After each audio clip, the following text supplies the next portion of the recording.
What's happening, tabletop gamers? My name is LeunameGames. Welcome back to LeunameGames. Today we're going to learn how to play the two-player hand management card game Watergate by Matthias Cramer and published by Frosty Games and Capstone Games. In Watergate, the players take the two main sides of the infamous Watergate scandal. One player will take the role of the Nixon administration, who is trying to play cards to just build enough momentum to make it to the end of Nixon's term, while the other player plays the role of a newspaper editor playing cards to try and gather enough evidence to force Nixon to resign. Let's get to the table and let's see what's in the box.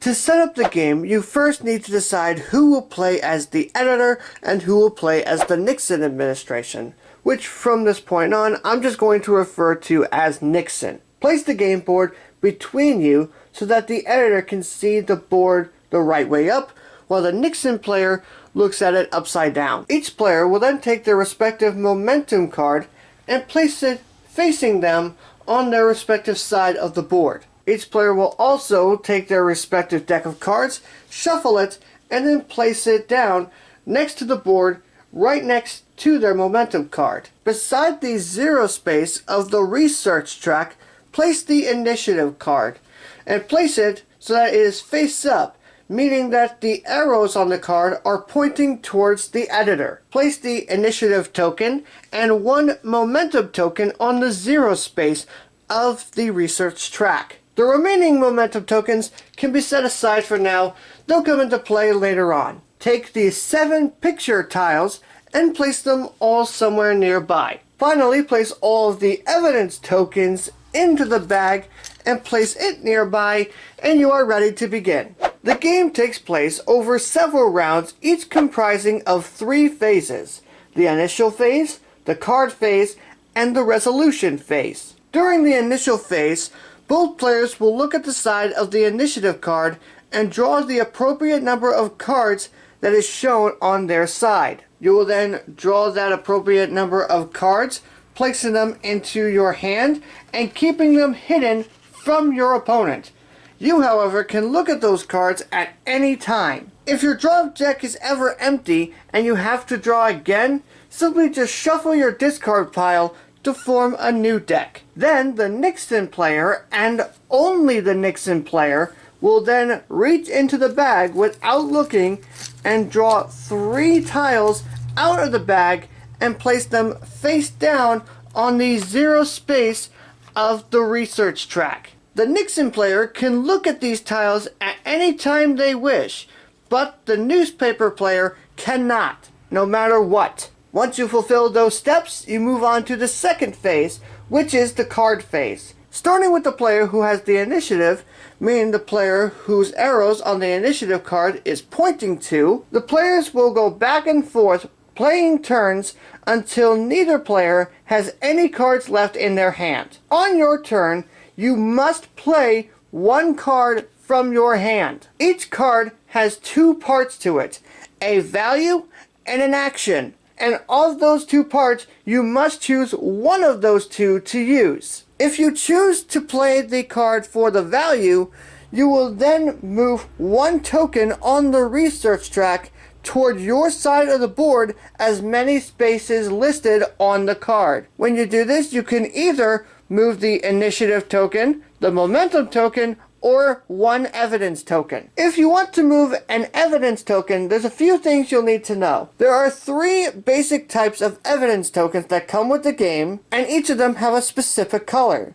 The blue represents checks for Nixon's re-election campaign, the yellow represents the ground plans of the Watergate complex, and the green represents transcripts of the Nixon White House tapes. You don't necessarily need to remember which one specifically goes to which.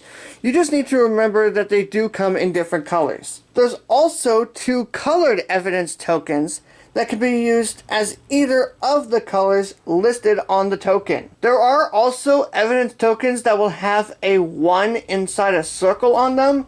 I will explain these in more detail later. When you play the value portion of a card to move an evidence token, it must be the token of the color that is shown on that card, or a two-color evidence token that includes that color. However, if you were to play a card that shows an evidence token of all three colors, then that means you can move one evidence token of any color that many spaces. To move a face-down evidence token, there's a couple things you need to note depending on which side you are on. If you want to move a face-down evidence token with the color shown on the card as Nixon, simply flip the token over and then move that token accordingly. Remember, as Nixon, you can always look at the face-down evidence tokens at any time. If you want to move a face-down evidence token as the editor, ask Nixon if there is a token that matches the color on the card. If there is one,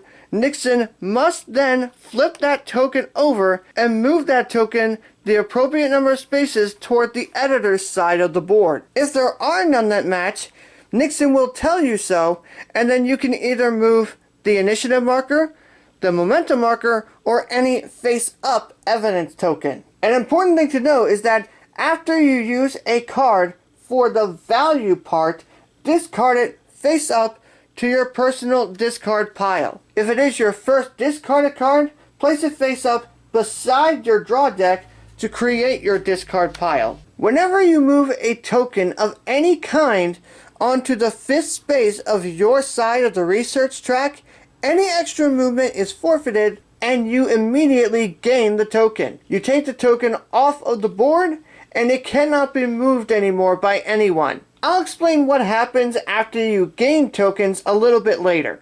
The other way you can play a card on your turn is to use the action side. If you want to use the action side, you will follow all of the instructions printed on the action side of the card. There are three types of actions in the game: events, conspirators, and journalists. Most of the actions that are on the cards are events. Whenever you play a card for an event, it must be removed from the game and put back in the box after you use the action part. One thing to keep in mind is that it only happens after you use it for the action part.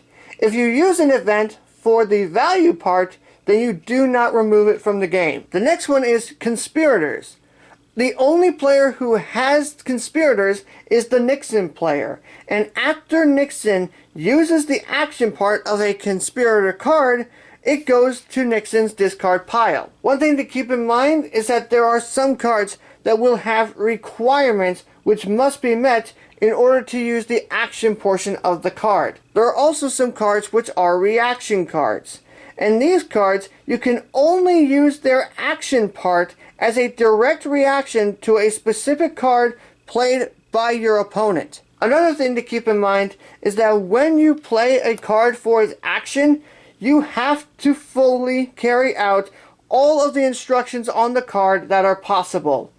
Any instructions that can't be carried out can be ignored. A couple of other small things to keep in mind is that at any time both players are allowed to look at any face-down evidence tokens that are already on the evidence board. Also, at any time both of you can look at either of the cards in each other's discard piles and any cards that have been removed from the game, but you can never look at each other's face-down draw decks. Once both players have no cards left in their hand, you will move on to the evaluation phase and you will carry out the following 5 steps in the following order. First, any evidence tokens that are still on the 0 space of the research track, whether they are face up or down, will be returned to the bag. Next, you will give the initiative token to the player whose side of the research track it is on. Once you gain the initiative token,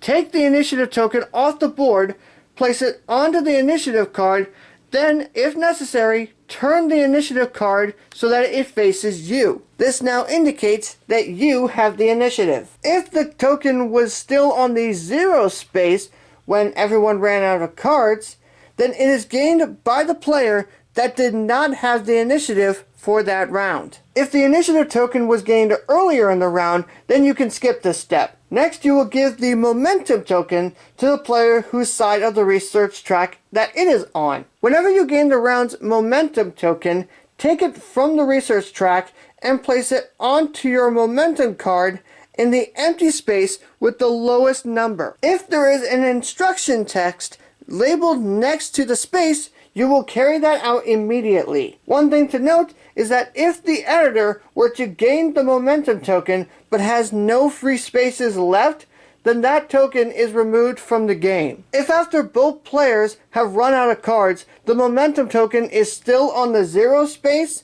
it is not gained by anyone and is simply just returned to the supply instead. If the momentum token was gained earlier in the round, then you can skip this step. You will then place the initiative token and a new momentum token onto the 0 space of the research track. One thing to note though is that if you need to place a momentum token but you can't because there's none left, then Nixon wins the game immediately. Finally, both players will gain all of the evidence tokens that are on their side of the research track. First, the player with the initiative will place all of the evidence tokens that are on their side onto the evidence board. Then the opposing player does the same for any tokens on their side. However, there are two ways to place the evidence tokens. If the editor has to place evidence tokens, they will then take those tokens and place them face up in any space they want that matches the color on the evidence token. When Nixon places evidence tokens, he does the same thing, placing the token in any space that he wants that matches the color, but he will place it face down. This is a good time to talk about what happens with these types of tokens. If you were to place a token with this symbol onto the evidence board, then you get to move the momentum token one space forward toward your side of the board. And you can do this multiple times if you were to place multiple tokens onto the board that have the symbol on the tokens. If after all of that nobody has reached their victory condition yet, you will then start a new round, starting with the initiative phase and continuing. The game ends immediately in one of three ways.